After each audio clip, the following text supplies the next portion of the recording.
Dirty Moderates, it's been a brutal 2 weeks, and the world's attention has been gripped yet again by the Middle East. When is it not? So it's with great pleasure that I welcome Ethan Chorin back to Dirty Moderate. Ethan did a fantastic episode with us a year ago this time on his very celebrated book, which is a must-read called Benghazi, A History. And also, he's really a foremost expert on the Persian Gulf, Libya, and I wanted Ethan to come back and join us, given America's potential involvement, position, influence here in the region. Ethan, welcome back to Dirty Moderate. Thanks for having me back. So from 30,000 feet heading in, right, America is in this catbird seat, you might say, and given how war-weary, rightfully, the country is after 20-plus years of war between Afghanistan and Iraq, America is at its own crossroads because it's going to have to manage domestic and geopolitical considerations here. What do you think are the biggest challenges facing the United States right now in its ever-looming presence when it comes to the Middle East? I'm going broad, but I asked that so we can then home in. Sure.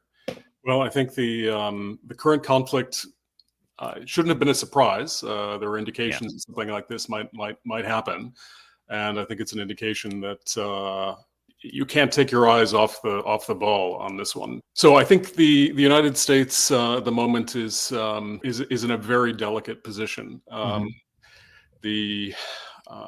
Ever since the Obama administration, I think the desire has been to try to pivot. I think General Petraeus commented on this recently, that the term pivot is probably an unfortunate one because effectively the U.S. always gets pulled back into the Middle East. I think one of the big dangers here is that we've kind of put it on the back burner and hoped that other things would go away while we sort out our own internal domestic problems, which are playing a role here with respect to how President Biden plays this.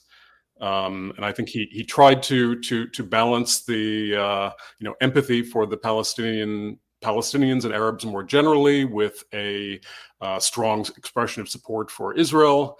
I'm not sure. My first reaction was, okay, that's great, but what's going on behind the scenes? I mean, this is one of those moments where leaders are distinguish themselves.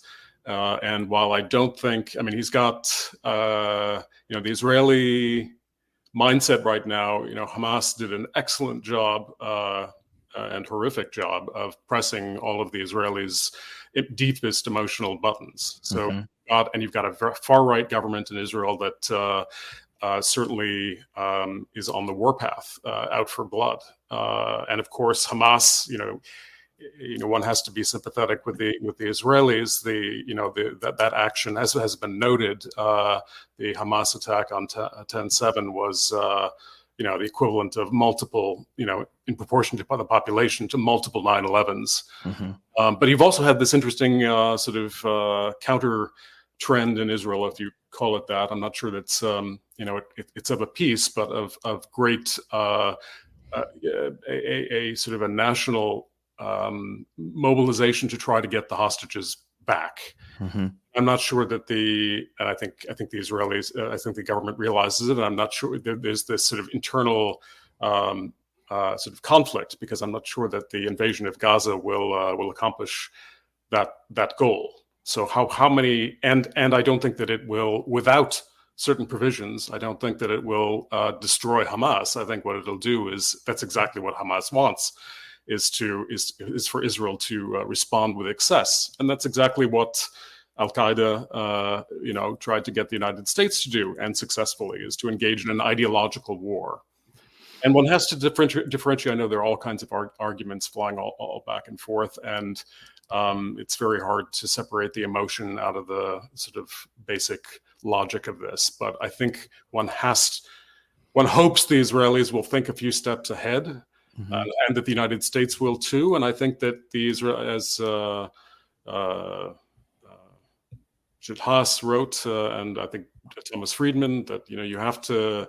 There's degree of diplomatic virtuosity, virtuosism that needs to be put in place now, which involves several key parties, all of whom have some and that could potentially moderate or direct Israel's behavior in such a way that there are concessions made on all sides, but they're not impossible concessions.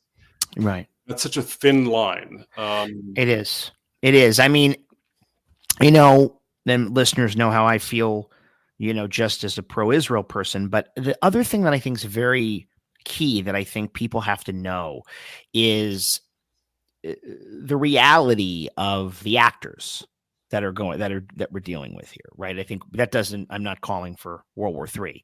However, Iran is the largest sponsor of terrorism. They are backing Hezbollah and absolutely back Hamas. Hamas itself, and I can't say much for Fatah, the Palestinian Authority, because even though they claim they want a two-state solution, Arafat was never willing to have one, and he was given the opportunity and deal of a lifetime in 2000 with Bill Clinton and Ehud Barak back then. Israel does have a far-right government, and Netanyahu has been obviously there's been tremendous revolt against his government, and that's because Israel is a democracy. People can crowd the streets and do that. You can't say the same for many countries in the region, but they've been speaking their voices, right, and being fervent in their belief that Israel shouldn't curb its judiciary. They don't have a written constitution, obviously, but their judiciary has been an amazing check on executive power in Israel since its history, since its founding. But Hamas doesn't want a Palestinian state. Iran is, I do not believe, a trustworthy actor.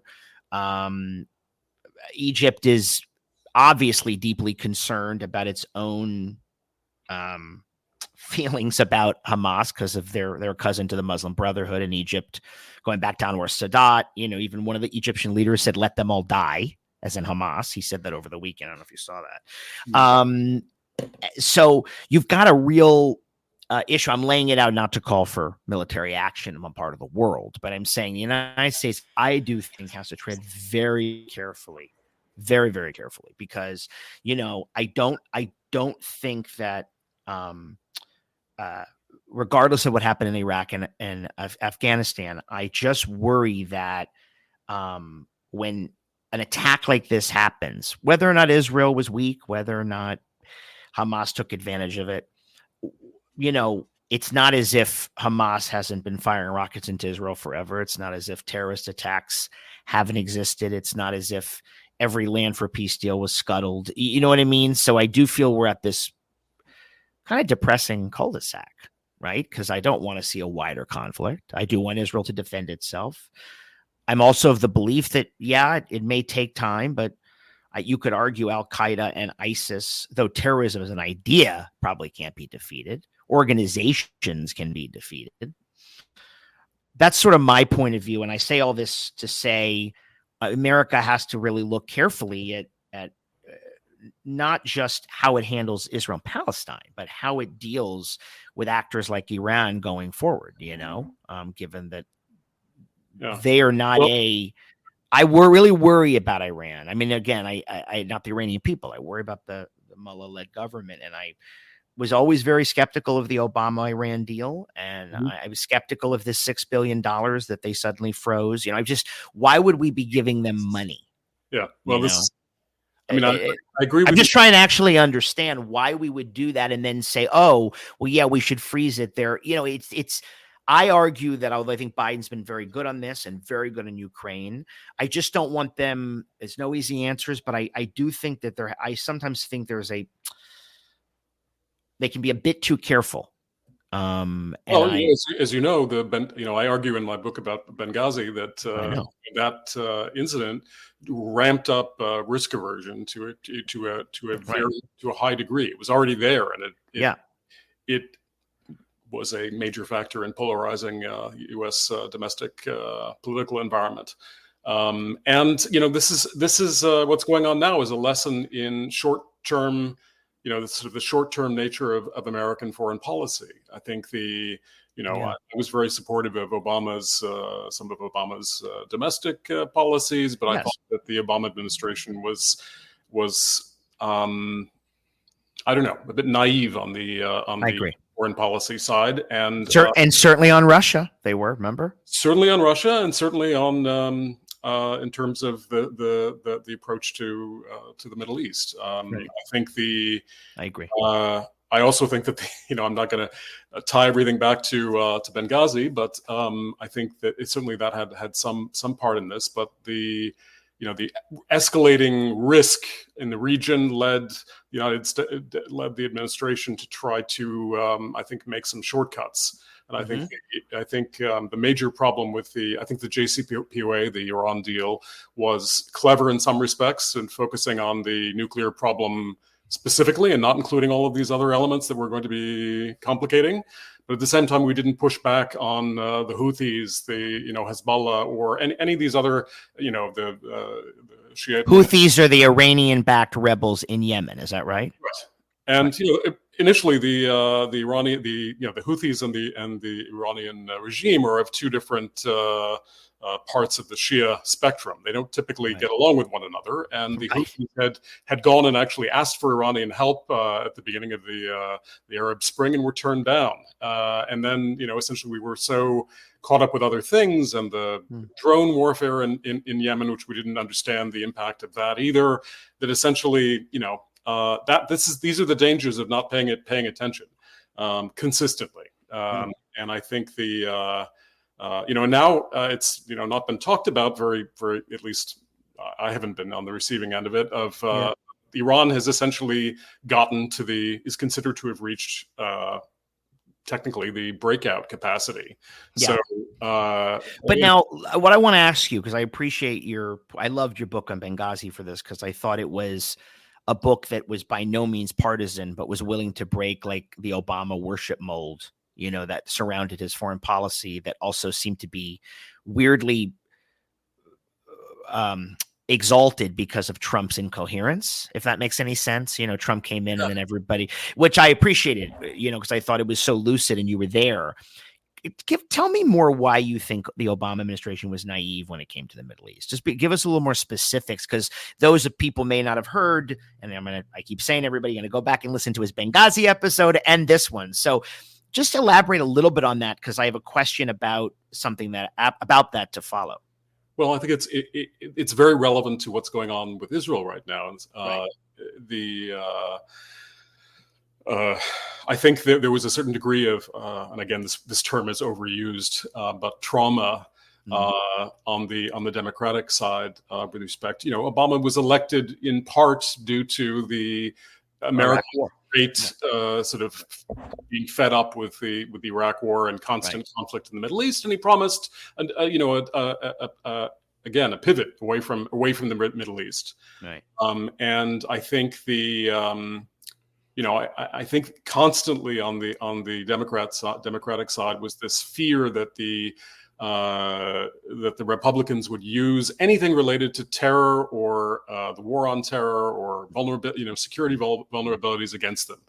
So they tried to sort of fence it all off, and I think that again, I go into this in great detail in the book, but the National Security Council became more of a bastion of protect a bubble around the president to protect him from the onslaught of attacks from the right, which one has to say, they had to be concerned about these things. But I think it prompted them to do things which were sort of to take I interviewed pretty much many of the people who were involved directly in Iran and Syria policy, and many of them were dissented and said that essentially we empowered, by not taking action, we empowered particularly on Syria, we empowered elements that ultimately would come back and do us harm. And I think the fact that that's right.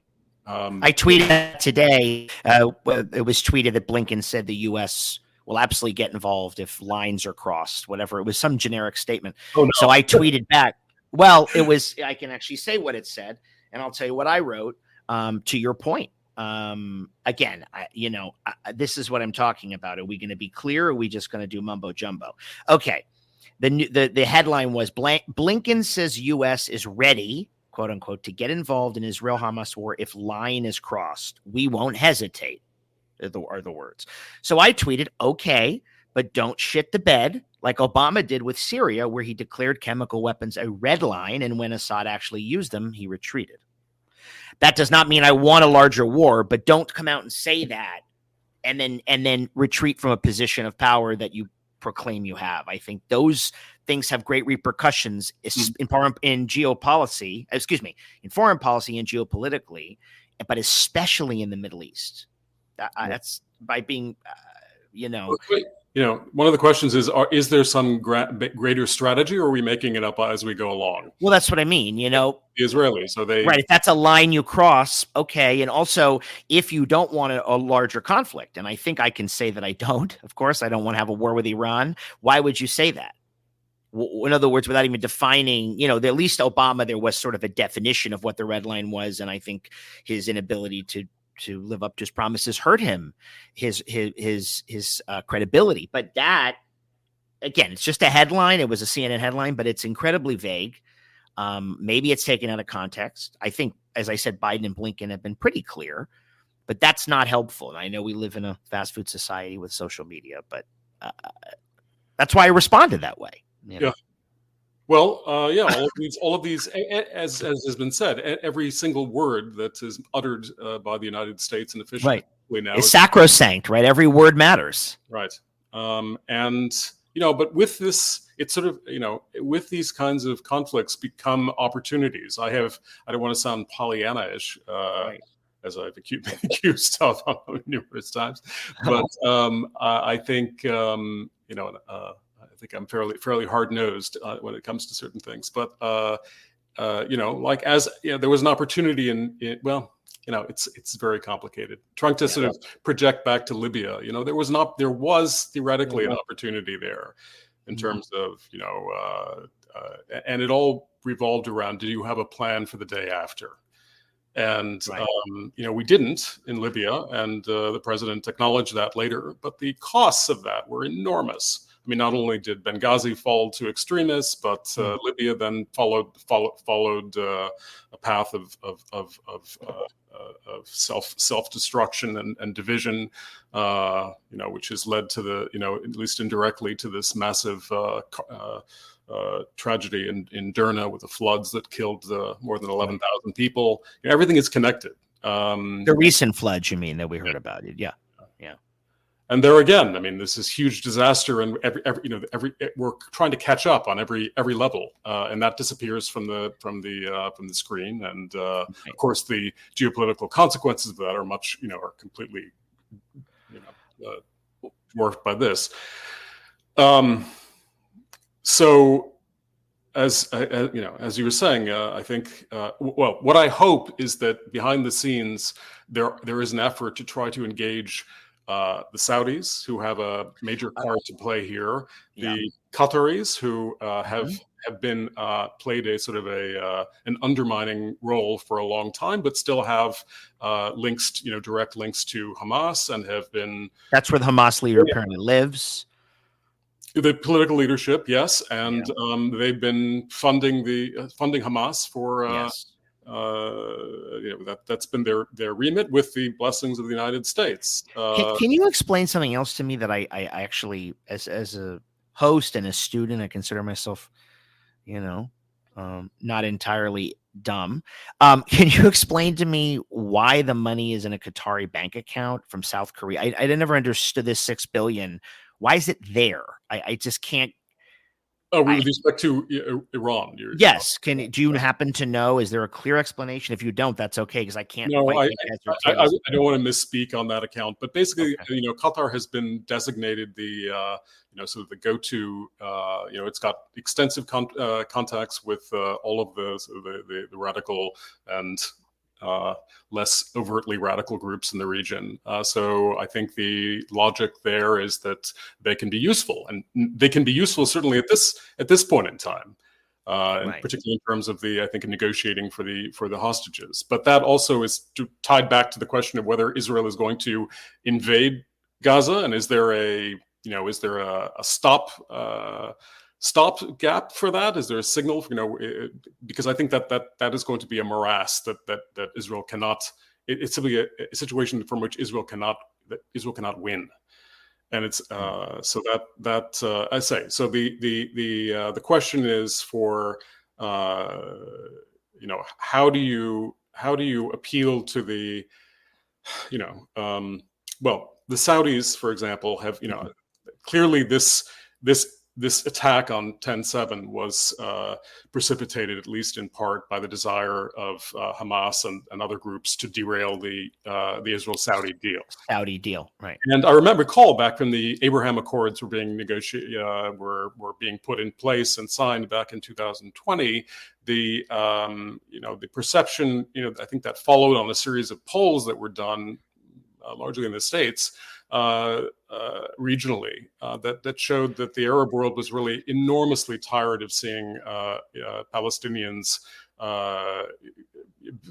footage of Palestinians in clashes with Israeli soldiers, and they wanted to see some kind of an improvement of the standard of living of Palestinians and some effort to resolve that conflict. Of course, there's tremendous debate has been about whether the Abraham Accords, which the Palestinians saw as something of a betrayal because it didn't specify, it sort of inverted the paradigm. You had the idea of a comprehensive peace in exchange and two-state solution in exchange for peace was now sort of parsed out, and the idea was that direct contact and interlinkages between Israel and many of these and the Arab states would lead to sort of incentives that would peel away some of the radicalism that is preventing that peace. And I think one of the things that was said for years, as someone who's really watched this region because of my concern for Israel, but just because of my interest in international politics, one of the things that Israel and Israeli Jews and the international community was told for a lot of years was that there will be no peace in the region. Israel will have no peace with any of its Arab neighbors unless there is a two-state solution, unless there is a Palestinian state. That is actually not true. They've had peace with Egypt since 1978. They've had peace with Jordan since 1994. The Abraham Accords was a huge breakthrough, regardless of that, with the UAE and Bahrain. So and again, Israel was working on Biden was trying to negotiate an Israel-Saudi deal. There was a proviso in there that a Palestinian state should be worked toward. But for the most part, that hasn't proved out to be true. I mean, don't you remember that rhetoric? Oh, there'll never be peace. Israel will never have peace with its Arab neighbors, but it does have peace with many of its Arab neighbors, which puts a bit of a burden of proof on. Let's shift for a second. I'd love in my fantasy world two-state solution because I believe Palestinian self-determination is good for everybody. It's good for the Jews. It's good for the world. It's good for them. Wouldn't it be great if there was a self-governing entity that was not committed to the destruction of Israel, which is not a negotiation point? That's a red line. You can't say we're going to annihilate your people, but we're going to get a state. If that were taken off the table, my question is, I know Hamas is running Gaza. I know that theoretically the PA or Fatah is in the West Bank. I mean, what part? I posed this question: like, what partnership can Israel make, and with whom? To this is, I mean, I have Mahmoud Abbas canceled the meeting with Biden. I mean, it's what Arafat used to do: is receive billions in aid and not live up to his potential peace commitments. Well, there needs to be a bypass here, and I think that was partly what was behind the Abraham Accords. Although you have this, the coalition is fragile because every time there's a blowout like this, the Saudis are now weighing: is this, do we want to be? The Saudis are the main, sort of the prize holdout to the Abraham Accords, and as such, they are sort of the holding the keys to the expansion of those accords and the sort of broader normalization with Israel. Right. So the Saudis have a great degree of influence at this point, and if the conflict rises above a certain temperature, they're going to back off. I don't think we've reached that point yet, but if we get into a situation where there's an extended, we may have passed that point, but I don't think so. There was a speech by Prince Turki Al Faisal the other day in which he condemned both Hamas and the Israeli settlements and Israel's killing of Palestinian civilians and the attack on Israel. So, I think those are subtle hints that the Saudis are willing to come in and be part of a sort of historic progression. But the chances of this are I think still very small, and it depends on a whole range of factors. What the United States tells Israel, what the United States is doing with respect to Qatar, because I think Qatar really has a hand to play in this, and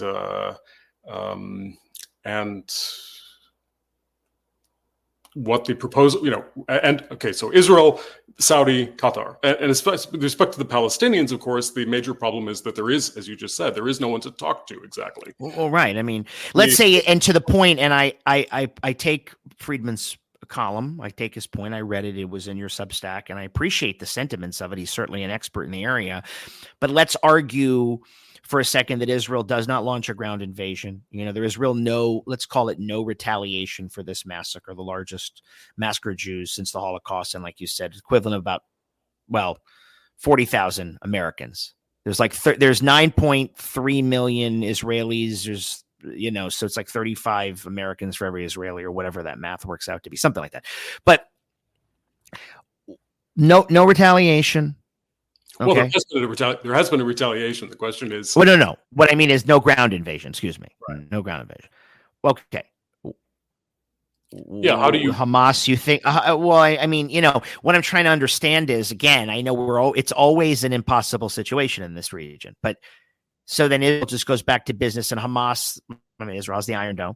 Hamas just goes back to firing rockets. I mean, there's not going to be... And the Palestinian people are no better than they were before. So... Well, there would have to be some kind of a deal that Hamas could not refuse, in the sense that, I don't know, and I don't know. I don't. I'm not asking you to answer this specifically, but it's the thing that I always come back to. Like, because Israel was able to give back most of the Sinai Desert and make a deal with which was with what was then its arguably greatest adversary, right? And then Sadat was killed for that by extremists. What stops, let's just say that reason, I don't believe this will happen, were to prevail among some of the, assuming that there's no ground invasion, Hamas leadership, isn't there just another water coming out of another spigot, because that another extremist won't like that there was any kind of understanding made between the two areas? I don't know. I mean, these things are so nonlinear. Right. I mean, whatever. I think the major point to emphasize here is that the idea of destroying Hamas, both physically, I mean, you can go in and destroy all the tunnels that they've made and all of their weapons caches, but at what cost? And will the benefits of that outweigh the negative aspects, which are significant? Does Israel want to give up the prospect of a broader peace with the Arab world, which is back to the polling that I was mentioning earlier? I think that there was a broad, I think these were statistically significant and properly done polls, that the Israeli public did wanted a broader peace, that they would feel much more secure, and they're willing to give up this idea of annexing the West Bank in return for a solid sort of an embrace of some sort with the Arab world. And I think, then many of the countries in the region would prefer that as well. I mean, there are so many other things going on that the region has to face. Yes. Let's talk about climate change or anything else that require unity, and where the technological know-how of the Israel and prowess of the Israelis is, and all of the defense. The problem with Iran is a big one. Big one. Well, I think I was just going to say, given that Iran looms, as the specter. A specter is haunting the Middle East. A specter is haunting Europe. I'm playing on Marx. Isn't it, to me, the Biden administration, to the best of its ability, should be putting in, and I'm not saying they aren't, but should be keeping enormous pressure on the Saudis, because the Saudis are the great double dealers in geopolitics. Okay. They have not been held. Not one Saudi has been held to justice for what happened on 9/11. 15 of the 19 hijackers were Saudis. A lot of the victims of 9/11 have been pushing for that, and there's been all sorts of legal problems with their Saudi investments keep them in America keep them safe. Khashoggi, I guess what I'm saying is an Israel-Saudi agreement brokered by America, and add that to Egypt, Israel, Jordan, Israel, UAE, Israel.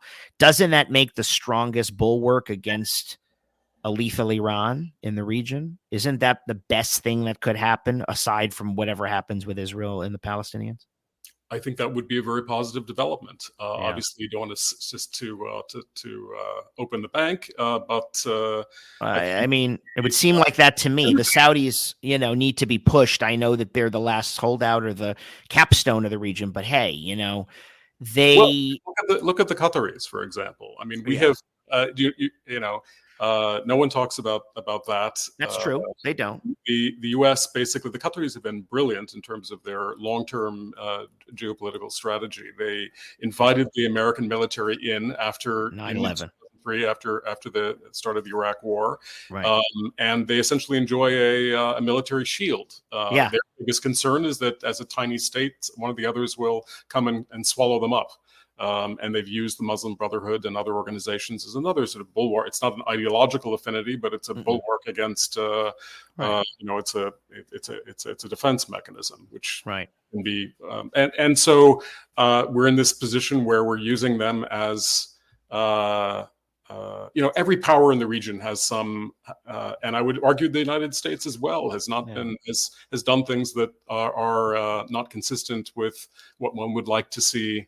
It would think is broadly productive. But again, back to the point about the invasion, I think that the danger. I think what the Israelis hope to do is go in and clean up fast and get out. Right. But as Petraeus was warning as well, the comparing it to the take back of Mosul. Mosul, yeah, is that that took 9 months. Yeah. I mean, Secretary of Defense Lloyd Austin said as well. I guess he was echoing Petraeus. I don't know. I didn't hear Petraeus's comments, so you mentioned them. But Austin said, he was in charge of routing ISIS in Mosul, and he said that it was about a 9-month mission. Okay. I mean, look, I don't have I say what the time card should be here. I don't know the answer to that. I mean, I guess my general. Nobody wants a predicted conflict, but sorry, go ahead. I guess my general feeling is that anything that that Hamas feeds on conflict and brutal conflict. Yeah, sure. And anything that, and you're not going to destroy. You may destroy, individuals and the infrastructure within Gaza, but you're not going to dissolve the problem itself. In fact, you're going to create more problems elsewhere.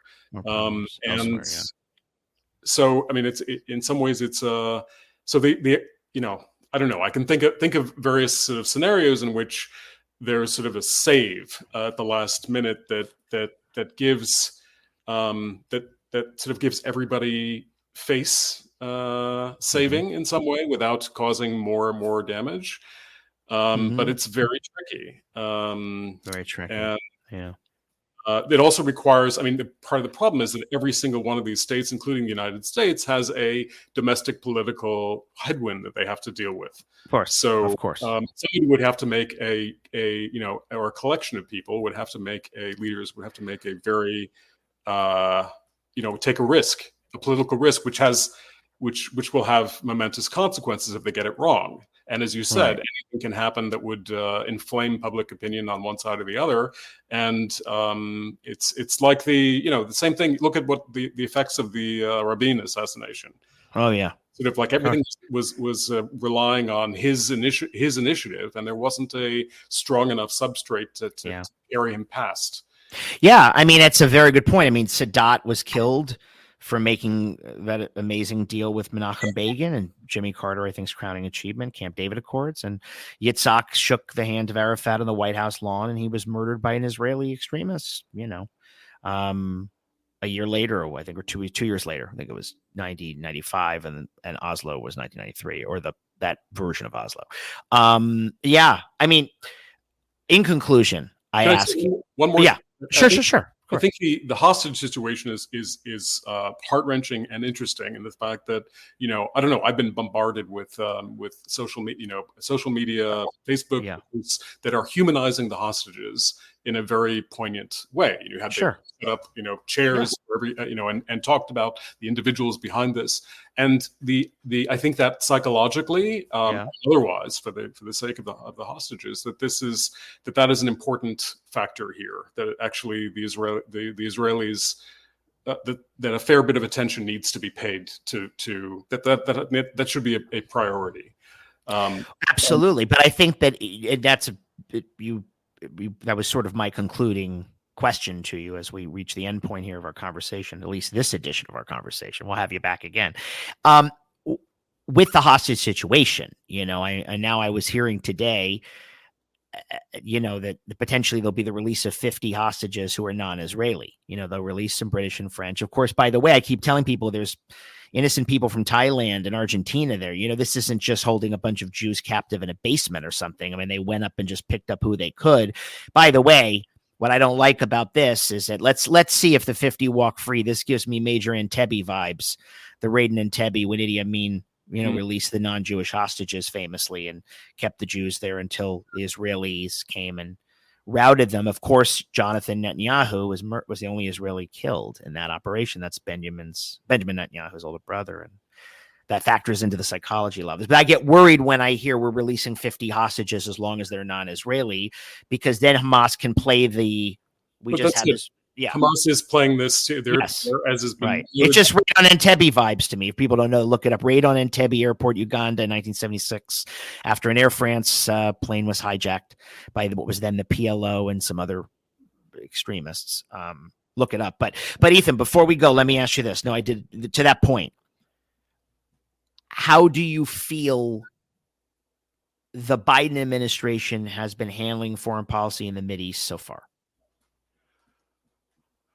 I think it's in some ways, I think it's too early to tell. I think this is a major test, and it really. I hope more is going on behind the scenes than a simple caution to Israel, and that there are.